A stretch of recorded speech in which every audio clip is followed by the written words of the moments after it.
Yeah. So, well, man, I love your story. Thank you for taking a minute out today. I appreciate it. Absolutely. Thank you, Joe. Yeah, you bet. So let's get it before we get into your story. I know we're getting fatigued by COVID, but it was such a momentous thing for all of us in varying ways. How did you survive that time period and how did it change the way that you live your life now? So such a great question. So, look, Joe, COVID was, it was devastating in many ways, right? You're just kind of, you feel like you're hitting this amazing stride in your life, your personal life, your career. Then all of a sudden you're like in lockdown. But what I would say is that number one, it really made me focus on what's important. My daughters are 6, 9, and 12.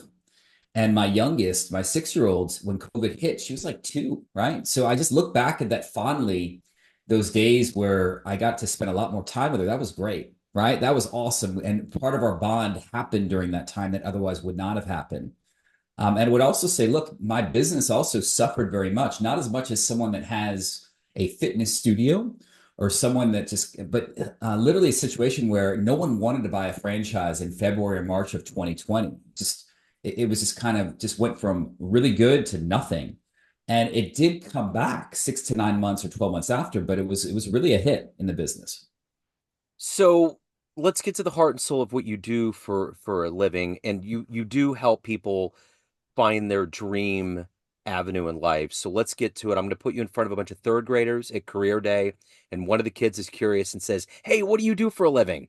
How do you So, answer him? Joe, what I would say is this that I am like the Match.com or eHarmony for the franchising world, meaning I'm here to make good matches between franchise brands like Chick-fil-A or McDonald's or Orange Theory and potential people that have always thought about potentially investing in franchise businesses and don't know where to start. So I'm here to make these matches. And my service is free for people that are potential franchise investors, meaning if I make a successful match, it's the franchise brand that pays us a commission. Wow, that's wonderful. So, what did you want to be when you were in the third grade? What was your dream? It's funny. I might have been third grade, maybe it was in fifth grade, but I always wanted to be a car salesman. Thought that would be fun. Wow. That's what my dad was, Oh, you know? wow. Yeah. And he was really good at it. I revered him. And the weird thing about it was I remember, oh, I was probably in middle school. One of the car salesmen said, "Hey, what does your son want to do someday? Does he want to follow in your footsteps?" And he said, "No, I don't want him to be a dummy like me. I want him to go to college and get a real job." And that always broke my heart because he was so good at it. I mean, he would have the polished shoes, he would have dressed to the nines. Air tilt cruise was on the car. Come on in, we're gonna get you going. And he was a stud. It was really good to see. But he just did not want me to follow. I think he knew how hard that life was and wanted me to do something else. But yeah, I remember that. I used to go to the car lot all the time with him. Very cool. Very cool. Yeah. I don't know why. I think I've always been a people person, right? And I Yeah. just enjoy talking to people, finding out their needs and seeing how I could help. And that was part of the motivation for that. But the thing about car salesmen, they're like realtors. If you have a really good one, you'll remember him forever. And there's a Absolutely. it's that relationship, like you said. You really build something strong with the purchase like that. And Joe, look, many times people are spending lots of money on investing in a franchise. I want to get this right for them. Yeah. In many ways, this is like buying a house or buying a car, but even more valuable and important because it's what they do day to day. It's not only about the business, it's about having a calling or making this perfect match from a cultural perspective as well. So take me back to where you were born and raised, and what were the seeds that got into you that is so good at dealing with people and helping them find this dream of having their own franchise? So, great question again. Look, what I can tell you is that my parents always really encouraged me to kind of follow things that I liked and that were of interest to me. I remember being a first grader and seeing, I grew up in northern New Jersey, and remember seeing some sort of an ad in the newspaper for like some sort of community theater in first grade. Like, hey, you should try out for that. And it just kind of was second nature to kind of get in front of people and do things and not be afraid to perform, which I thought was interesting. The other thing that really stands out from my childhood that I remember is I remember my dad coming home, just kind of getting the life sucked out of him from corporate America, going to his rocking chair, his wooden rocking chair in the corner, and just falling asleep in front of the television set.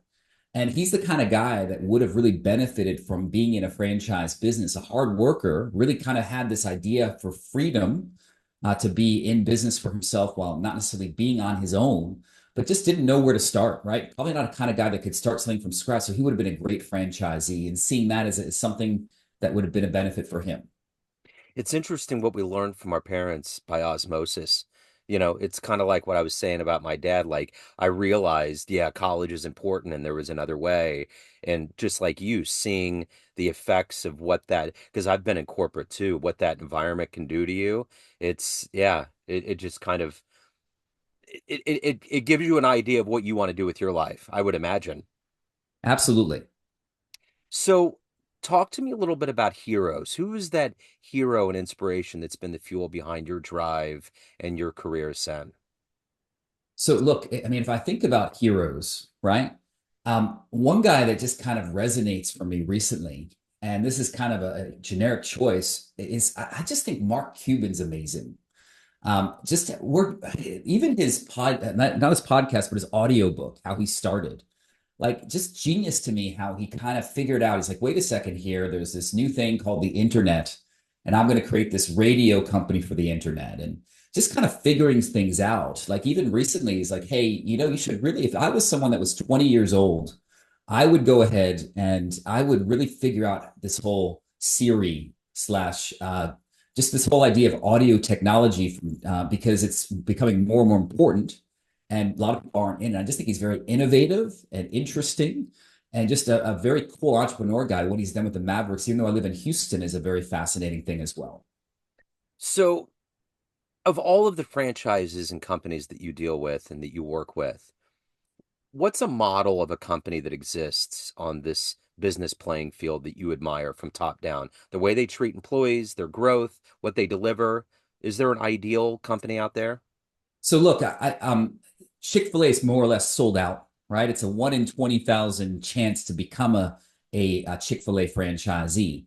But what I can tell you is that I do admire what Chick-fil-A's done. And what I love about their business is it's about number one, they really have great margins, right? Let's just be honest about it. They have figured out this way to give out food that isn't necessarily the most amazing in the world. I mean, people think it's tasty, but these huge margins, but they find these people that have some sort of drive and elan, right? To kind of be a Chick-fil-A team member. The kind of things cultural wise are just out of this world. Whether or not you agree with the Chick-fil-A policies or not, that's admirable to me, right?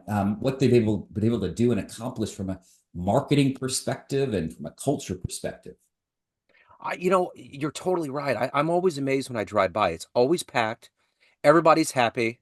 I've never been in there where I've ever heard any employee just kind of, because you go into some fast food places and they're just no, they're there because they want a paycheck. But Chick-fil-A, I mean, it's like Disney. It's like everybody is on 10 or 11 all the time.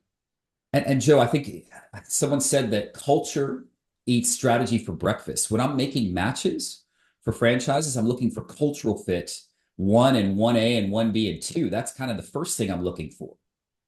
So you may have answered this question, but if you could hang out with one fascinating individual that's alive on this planet right now and just soak in who they are, what they are, and just watch how they operate, who would that be?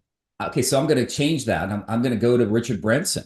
And the Okay. reason why is I am amazed by some of the things that he's talked about having like a cash cow, meaning having one business that's providing income for other businesses. I just think he's so interesting and unique, right? Just kind of the way he thinks. I don't know if you know this, but he's dyslexic and he Yeah. hasn't let that get to him, right? So just a fascinating guy that has interest. That I've had friends that have actually visited him on Necker Island, right? So that would be someone that would be an interesting person to kind of just see what's going on with him. So as a franchise consultant, you're setting people up and you're dispensing a good framework and even advice for them. What's the advice that you've received, the best advice you've ever gotten in your life? So again, great question. If I think about this, I think the best advice I ever got, and this is kind of like bare bones, but just remember from my grandmother, right? She came to me and she said, I'm going to talk about two things that I've gotten, not just one, because it's hard to think of just one, right? But my grandmother told me, she's like, just be a gentleman. I think that's a great way of saying, hey, be your own person, or be the kind of person that has ethics or morals. But just that's something to kind of think of because my grandmother was definitely an ethical person herself. The second one that comes to mind is I had an amazing mentor. My first job after a paper boy was to be in charge of cleaning a rackets club in northern New Jersey. I had an amazing, amazing boss. His name was Tony Pasella. Never forget him. He really got me at a rough time socially at school when I was a freshman in high school. And his whole message was like, look, take pride in what you do, right? Almost you're the silver bullet, Adam, meaning put that extra elbow grease in or whatever it is, because everything you do is really a reflection on you. So, what was the first client that you had where you saw that dream came true? They got their franchise, or you helped them find this place they wanted to go to in life that really made you So think, this is what I want to do. So look, Joe, my franchise journey, right? I started 14 years ago where I was actually a franchisee and a franchisor for an office cleaning master franchise. And what that meant is I owned the rights to Houston, where I found buildings for my franchisees to clean. And also, I went ahead and found people that wanted to start their own business, right? And so I'll never forget that first franchisee going to that client that morning after where I helped them to clean that building. And frankly, I in the morning kind of going through that run through and saying, and the client pointing at that fan that I missed dusting, and I was the one that missed it, and almost laughing because I was the one that made a mistake on the cleaning crew the night before, right? But Yeah. that, I mean, even putting that check on the wall and saying, oh my gosh, this is happening, like having these franchisees put their kids through college because of this, that was a very impactful, interesting experience to have. What's the motivator for you every day to get up to do this work? And you give to your clients, but you also have to evolve as a human. What is that drive for you every day? It's kind of making a difference, right? I mean, like literally just thinking about it, I have these people that I'm changing their life. It's not the best jobs are ones that are a call, right? Like looking at my silver bullet in front of me, literally, I have a bullet on my desk. I mean, I'm not talking about using it in a gun or Yeah. anything like that, but just kind of remind me that I'm making an impact and it's all on my shoulders. But just to realize that from a calling perspective, from what someone's doing from 9 to 5 or beyond, and I'm making these matches and it's going well. And no, it doesn't work all the time, but the ones that where it's working well, and they say to me, hey, Adam, you've made such a big difference in our life. We're so grateful to you. That gets me jazzed to make other arrangements or matches like that as well. So, of everything that you've done in your life and evolved into, what are you the proudest of? It's got to be the family, right? I mean, like literally, it's a situation now, Joe, where people are like, "Hey, you should go do this, or do you want to go to India for this really cool entrepreneurial like experience, or do that?" And I just don't want to go anywhere without my kids, right? Like my 6-year-old still wants to hang out with me, right? And I'm just trying to soak in every moment and playing board games and really being there for my children. So, at the end of the day, Adam, everyone has a perception of you, family, friends, clients, everyone around you, but you run the show. What's your perception of you? Who do you think you are? I think I'm the kind of person that can really relate to people, right? I think that I've been blessed in really having empathy towards others and what makes them tick and just kind of an understanding about what's going on in their life and how to kind of relate to them. So, we kind of talked about music before we came on here, and I'm curious, what was the first live show that you saw that blew you away? I haven't seen many live concerts, unfortunately, but the Wow. first one I saw, I'll never forget, was Whitesnake. And Okay. you never forget the first one, Whitesnake, and it was, I believe, Great White that opened for them. Yeah. Yeah. Yeah. That was That's back. awesome for a teenager in New Jersey. That was phenomenal Oh, absolutely. with my Iron Maiden jean jacket and my long hair. I remember those days. I remember seeing a show. A good friend of mine wanted me to go see David Lee Roth, and he came out on the biggest inflatable microphone and rode it like a pony around. It was so cool. So if anyone out there is curious, they have any questions, or they want to just out and out hire you and get their own franchise, any of the good business in your world, where can they go?